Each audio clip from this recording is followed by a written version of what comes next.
안녕하세요. 어니새 어입니다. 2주 전쯤에 저희가 미국 주식한다고 말씀드리고 나서 어니새 니님이 디즈니 주식을 벌써 2주나 사셨습니다. 그런데 저는 막상 고르려고 보니까 미국 증시가 사상 최고치다 이런 헤드라인이 계속 보이더라고요. 실업률 같은 경제 지표는 안 좋다고 계속 나오는데 증시만 계속 오른다고 하니까 유동성이 만든 거품이 아닌가 이런 걱정도 되고요. 이번 영상을 준비하는 며칠간에는 또 많이 떨어졌죠. 그래서 아마 저뿐만 아니고 많은 구독자분들께서 같은 고민을 하실 거라고 생각이 됐습니다. 그래서 19님께 여쭤봤습니다. 지금 미국 증시에 투자해도 될까요?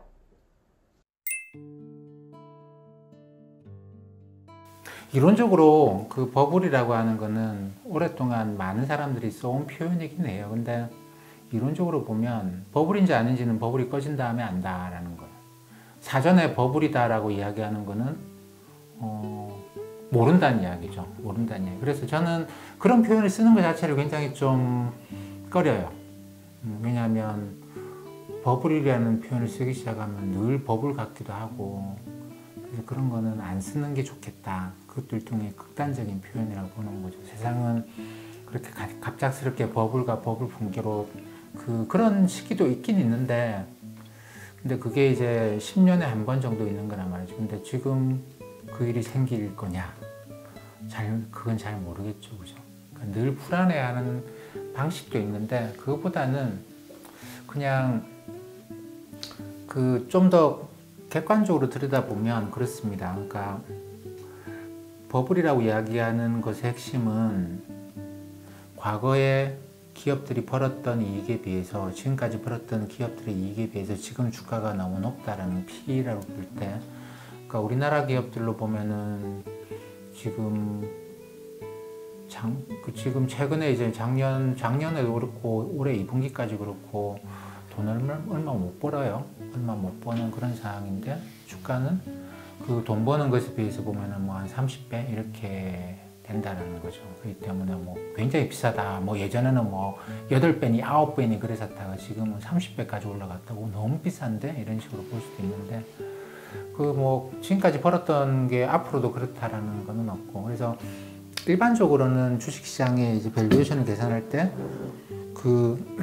기업들이 흔히 이제 TTM이라고 이야기를 하는데 Trailing 12 months, 그러니까 지금까지 과거의 1년 동안 기업이 벌었던 이익을 기준으로 해서 P가 몇 배냐 이렇게 따지는 거는 보통 사람들이 많이 쓰긴 하지만 별로 좋은 방법은 아니에요. 그러니까 시장이라고 하는 건 미래에 대해서 기대를 예상을 하고 움직이는 거잖아요. 근데 지난 1년은 그랬지만 앞으로는 엄청 돈을 벌까 이렇게 시장이 생각한다면 주가는 그렇게 가는 거라고. 그러면 지금은 이제 그런 기대가 좀 많이 들어가 있는 거죠. 그러면 이걸로 보면 버블은 아니에요.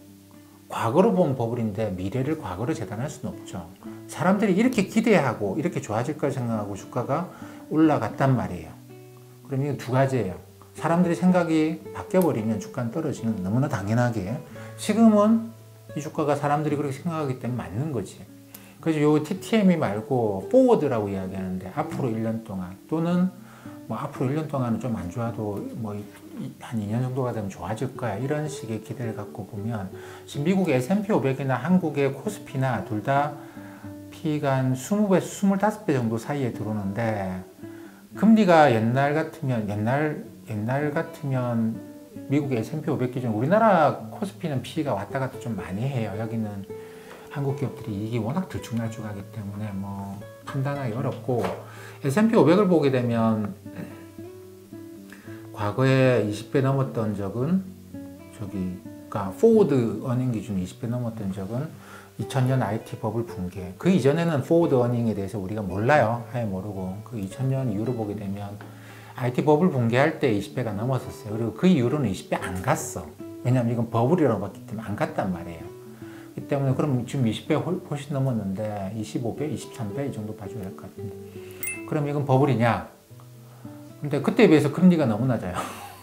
그러니까 한 가지 가지고 판단하기는 불가능하단 말이지. 때문에 나는 투자하는 사람들이 그런 극단적인 표현을 안 쓰는 게 좋다고 생각해요. 그거는 그냥 제3자, 관망자, 또 호사가 될, 말하기 좋아하는 사람들의 표현일 뿐, 그거를 그런 식의 버블이다, 뭐 이런 뭐 버블 붕괴 이런 표현을 안 쓰는 게, 뭐 내일부터 버블 붕괴가 생기는 한이 있더라도 그런 건 안 쓰는 게 맞다라고 생각을 하고, 이 사람들의 기대를 계속 보는, 이 기대가 유지가 될 수 있을까를 보는 게 더 맞아요. 우리가 장돌뱅이 시장의 마인드로 보게 되면, 그래 사람들이 이렇게 생각하니까 말이야, 이 주가가 말이 되는데, 그래 금리가 많이 낮으니까 예전에 P 20배 위는 절대 올라가면 안 된다는 식으로 올라갔거든요. 그죠? 그 다음에 뭐 그리고 이제 기업 이익이 막 증가한다고 생각하니까, 이거 과거 이익으로 보면 뭐 거의 30배인데 미래 이익으로 보니까 20배, 뭐 심지어 그보다 더 떨어질 수도 있겠네, 이렇게 생각한다 말이에요. 또 한 가지는 애플, 아마존 이런 애들 너무 깊게 생각할 게 아니고, 전체 평균으로 어떤 애는 비싸도 돼요, 어떤 애는 좀 싸고, 이런 식으로 스펙트럼을 만들면서 전체적으로 S&P 500이 미국의 대표 지수는 S&P 500이니까 S&P 500이 평균적으로 P가 20배에서 25배 정도면 큰 무리는 없겠다, 이렇게 보는 게 맞고, 근데 사람들의 기대가 바뀌게 되면 미래 이익에 대한 전망치가 확 떨어지겠죠. 그렇게 되면 이거는 주가도 같이 떨어지는 거예요. 그러니까 버블이 있다가 붕괴가 생기는 게 아니고, 사람들이 그렇게 생각해서 주가가 그런 거고, 사람들이 생각이 바뀌면 주가가 그렇게 되는 거고, 이런 거죠. 그러니까 주가라고 하는 거는 그런 식의 사람들이 어떻게 생각하는가에 따라서 많이 달라질 수밖에 없습니다. 그걸 이제 너무 심각하게 생각할 거는 저는 아니라고 봐요. 그러니까 어떻게 보면 지금은 밸류에이션에서 과거에 비해서 금리가 너무 낮아졌다는 관점에서 보면, 뭐 어느 정도 선에서는 적정한 선이다, 뭐 이게 너무 비싸다, 이렇게 판단하기는 좀 어렵다라고 보는 게 맞지 않나. 그러니까 그런 걸로는 판단하기가 극히 어렵죠. 언제 싸질지를 알면 안 사도 되죠. 그때 사면 되니까. 근데 저는 그런 생각을 해요. 그 주위에서 주식에 대해서 지금 사도 될까요?라고 질문하는 사람들을 보면 늘 주가가 올라가면 아니야, 저거 올라가다가 또 떨어질 거야 생각을 하고 안 해요. 그러다가 몇 달 자꾸 지나다 보면, 주위에서 많이 하다 보면 그래도 해야 되나? 그래도 해야 되나? 이런 식의 고민을 시작하거든요. 근데 내가 샀는데 또 떨어지면 어떻게 하지? 이런 걱정들을 해요. 그러다 보니까 결국은 주식을 못 한다. 그러다가 이제 마지막에 하는 경우도 있고 안 하는 경우도 있는데, 떨어지고 나면 후회하기도 하고, 그거 봐 역시 떨어지잖아, 그거 봐 역시 떨어지잖아 라고 생각했던 사람들도 어느 날 그 다음부터 신경 안 쓰죠? 그러다 보면 어느 날 또 올라가 있어. 그럼 그때 가서 또 이제 고민을 하기 시작하고 계속 반복이 돼요.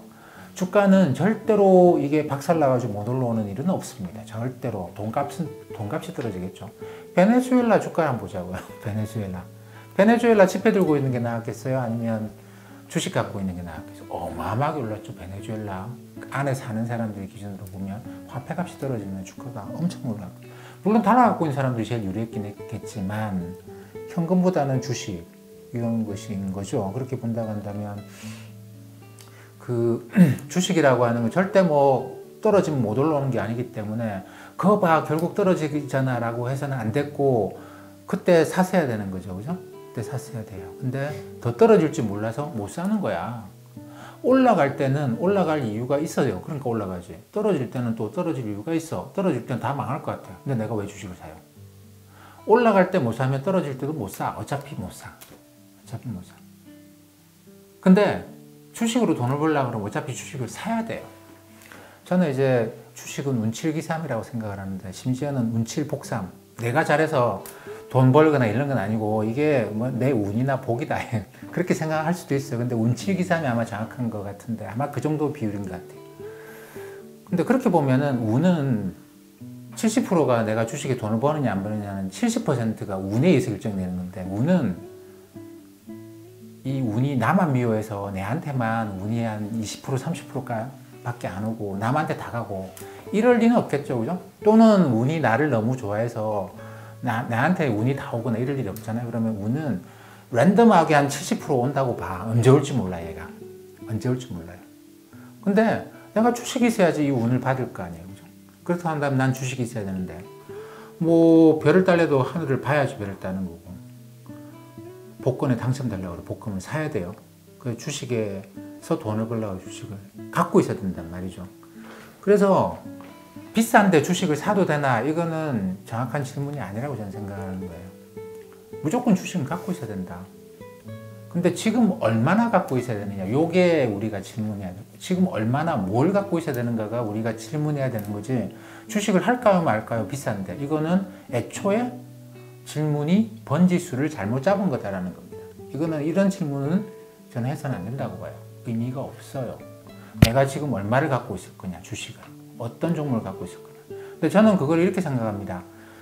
본인이 이제 생각해 보는 거지. 지금 내가 지금 나 이런저런 걸 종합해 봤을 때 얼마를 잃어서 얼마를 잃고 한 2, 3년 동안을 크게 내가 그 잃은 돈 때문에 개의치 않고 갈 수 있을까? 이거 금액부터 정해야 돼요.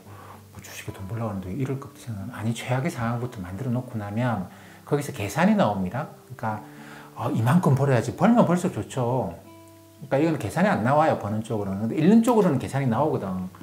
근데 이제 거기서 저는 보통 곱하기 3이 내가 투자할 수 있는 맥시멈이다라고 보는 거죠. 왜냐하면 가령 종목이야 더 떨어질 수 있는데 주가 지수는 30% 떨어져서 이 다시 30% 이상으로 올라오는데 이 떨어져서 여기까지로 오는데 한 2, 3년 걸릴 수 있는 최악의 상황이라고 봐야 돼요.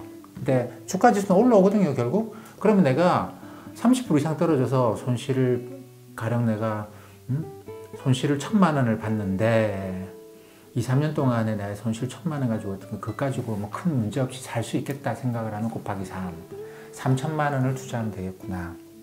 그게 내가 투자할 수 있는 맥시멈. 내가 어느 날 맥시멈 투자하고 있는데 퍽 하고 떨어진 거죠. 그리고 2, 3년 동안 다시 못 올라오는 상태야. 나중에 올라오겠죠. 2, 3년 동안 나는 그 돈 없어도 그냥 어떻게 가슴이 아프긴 하지만 내 인생이 바뀌진 않아요. 그 정도 금액을 설정해 놓고 그게 100이라고 칩시다. 그러면 지금 나는 얼마나 투자를 하고 있어야 될까라는 거. 진짜 내가 올라가고 좋다고 본다고 한다면 지금 100 투자하는 거죠. 그러다가 어느 순간 폭락을 했다? 그러면 나 2, 3년 버텨야 되는 그런 상황인데 나는 지금 주가가 떨어질 것 같다라고 생각하면 너무 줄이지는 마세요. 너무 줄여도 세상에 나만 똑똑한 게 아니고 똑똑한 사람들 많거든요. 그렇기 때문에 세상에 나보다 얼마나 똑똑한 사람들이 많으냐. 나는 바보고 진짜 사람들은 다 똑똑하다 싶으면 늘 100을 유지하시는 것도 방법이에요.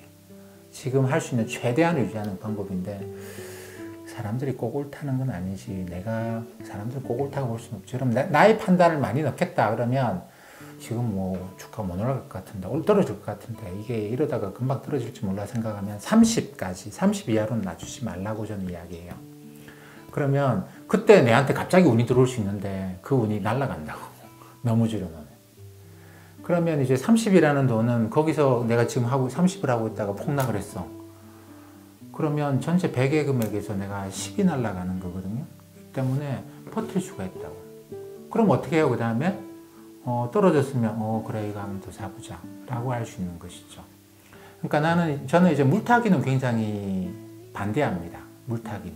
물타기는 보통 어떤 의미냐면 100을 갖고 있다가 폭락하잖아요.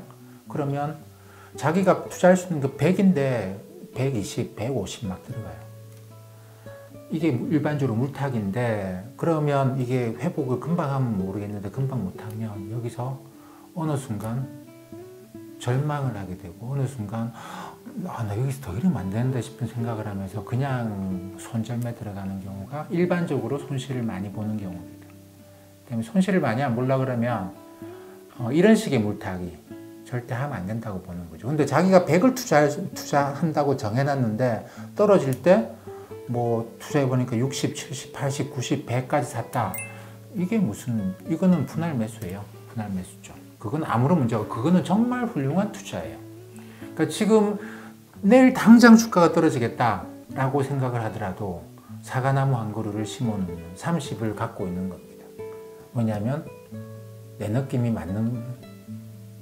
그렇게 진짜 맞다고 생각하면 주식하면 안 되지. 복권해야지.